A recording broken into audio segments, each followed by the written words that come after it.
RTL événement.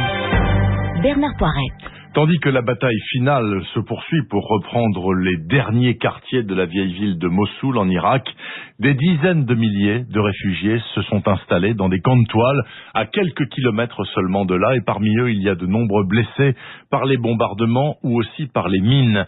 Christophe Decroix, bonjour. Bonjour. Christophe, vous avez accompagné sur place les équipes de Handicap International qui tentent d'aider ces blessés qui sont les plus vulnérables parmi les plus démunis.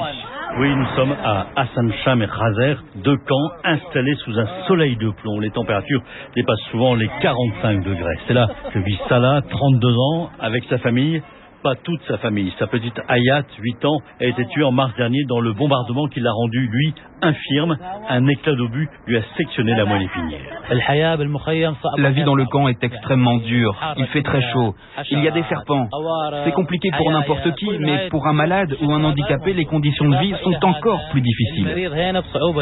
Mohamed, le kiné d'Handicap International, vient régulièrement le soigner dans l'espoir qu'il puisse un jour marcher avec un déambulateur.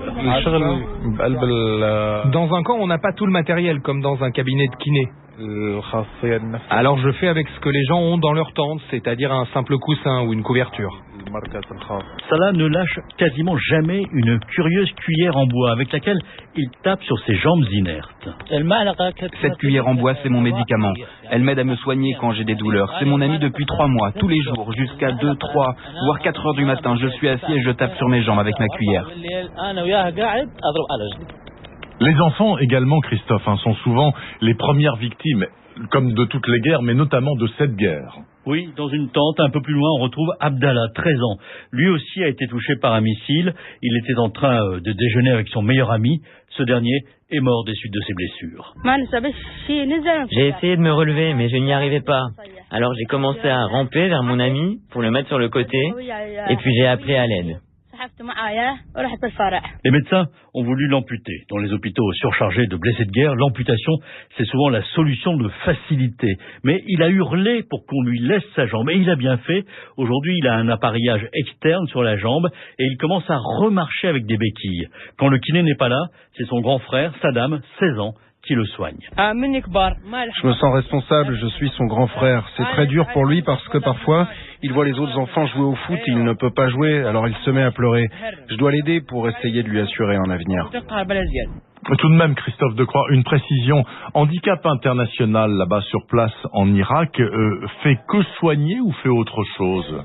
Effectivement, l'ONG donne aussi des sessions d'information aux populations pour apprendre à éviter les mines et autres engins explosifs qui peuvent prendre toutes sortes de formes, explique Thibaut Martin. C'est des objets tout simples du quotidien utilisés. Par exemple, 2 baguettes qui servent à faire les shish kebabs, qui sont séparées par 2 bouchons de liège dissimulés dans le sol. Quand une personne marche dessus, les 2 plaques se touchent, ce qui déclenche le mécanisme et fait exploser la bombe. On a ici des systèmes aussi avec des bouteilles d'eau et un système de goutte à goutte. L'eau va couler au fur et à mesure en montant. Elle va faire la connexion entre 2 câbles. C'est donc une forme de bombe à retardement. L'ONG a également des équipes de déminage, un travail long et dangereux, mais qui permet d'éliminer des explosifs toujours dangereux. Stand by!